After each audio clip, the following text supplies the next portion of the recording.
Здравствуйте. Это моя большая честь в гости в Республику Абхазия. Я из Пекина, столица Китая. Хотя дорога далекая, но я считаю сердце близким. Через День Победы я вижу добрых людей. И через людей я знаю хорошее желание и мир.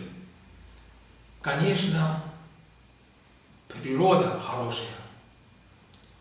А из Китая, я думаю, экономика по сотрудничеству, по экономике хороший шанс. Говорят, мир как деревня, очень близко. Китайские товары я своими глазами уже вижу, везде есть.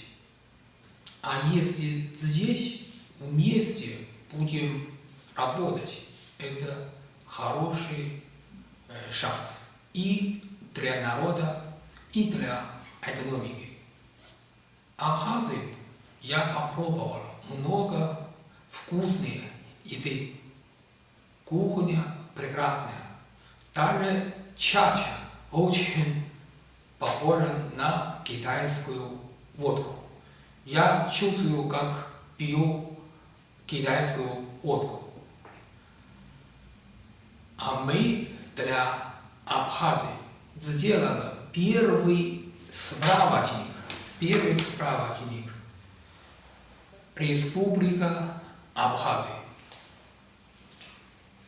Там написано о истории, о природе, о политике, о президенте, о флаге, да, о экономике, о инвестициях и так далее.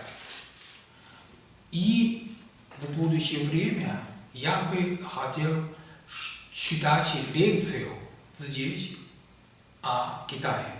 Я думаю, сначала нужно взаимознание. Только взаимознание через много конкретных работ, информации, да, материалы будут понимание. Если взаимопонимание, значит сотрудничество будет.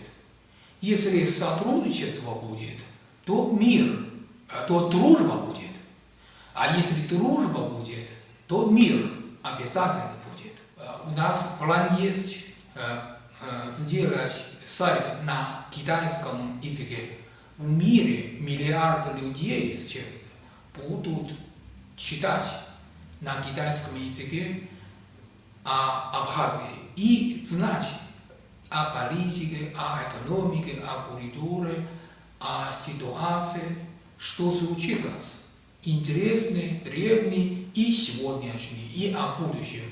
Мы будем учиться друг у друга. И поэтому мы должны вместе работать, чтобы между Китаем и Абхазией по культуре, по экономике больше и больше, глубже и глубже знать друг друга, помогать друг другу в мире, чтобы вместе развивались. Свобода не только для некоторых людей, для всех людей, в том числе для Абхазии.